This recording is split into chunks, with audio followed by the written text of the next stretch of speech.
What does it take to be the GOAT? You don't get to be the greatest of all time simply by working hard, or because you have a family to support, or even because of your faith. It's going to take a lot more than that. You need to dig deep, says the current GOAT, Elsie White, played by Marlon Wayans in Justin Tipping's stylish, messy, occult sports horror Him.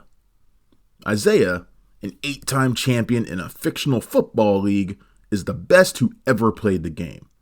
But now it's time for him to hang up the cleats for good, and someone needs to fill his considerable shoes. But damn if Isaiah is going to hand over the number one quarterback position to just anybody. They're going to have to give up a piece of themselves that they might not be ready to give. Him is produced by Jordan Peele, who personally handpicked Tipping based on his breakout 2016 debut Kicks. It's kind of easy to see why. That unique indie adventure explored expensive sneaker obsession as an escape from poverty.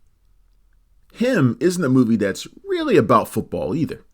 I mean, it is, but it's really about football as an obsession. A cultish, tribal ritual that consumes the youth, spirit, and bodies of young black men for the wealth and power of corporate slave masters and rabid fans. It's definitely not a subtle movie, and the more it leans into elevated horror to make a point, I kind of think the less it works.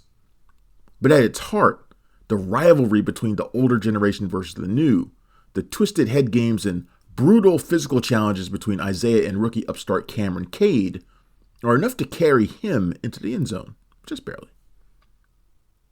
Enter Tyriq Withers as Cameron Cade, who we meet as a kid watching Isaiah in a big game for his beloved San Antonio Saviors.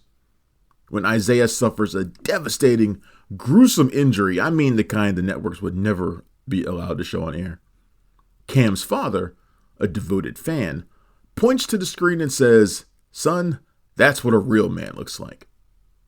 Raised basically from birth to believe he's going to be the next GOAT, "I am him," the kid shouts. With a no pain, no gain mentality driving him forward, Cam grows up to be the top collegiate prospect and the one many think could be the best ever, meaning Isaiah has got to go. I guess in this universe, players don't move around in free agency? But then that would crush the whole kill or be killed king of the jungle mentality that drives him. Before Cam can be drafted, he's viciously attacked by a creepy mascot, leaving him with an ugly head wound and brain trauma. It's then that Isaiah makes him an offer to come to his isolated training facility, which kind of looks like you're passing through a gateway to hell, for an intense, week-long minicamp that turns into a nightmare. Tipping and cinematographer Kira Kelly deliver a slick, vivid gridiron experience with flashing X-ray images that show the bone-crushing impacts of helmet-to-helmet collisions, the snapping of limbs like twigs, and worse. If you get squeamish over such impacts on the human body, or have a thing about needles being forcefully injected, stitches getting yanked, bags of mysterious blood transfused, and heads getting bashed by rocket footballs, Him is going to be a pretty rough one for you. All this stuff is way tougher to watch than the gore that permeates the final act unnecessarily, as the film struggles to come to a cohesive finale. Whatever commentary it wanted to make about the NFL's concussion protocols seemed like a glancing blow, as well as the dismissive reaction to, actual deaths, including a murderous fan who infiltrates the compound. Seems like a statement on the way the sports chews up and spits out its players without a second thought. Nice ideas that are never given enough time, with just 90 minutes on the clock. Him is juggling an awful lot, and while the ambition is appreciated, a leaner story probably would have worked better. But before that, Him is actually quite effective in exploring toxic male culture that creates men like Isaiah and Cam. Both have been effectively brainwashed to believe that men are built to be a certain kind of way.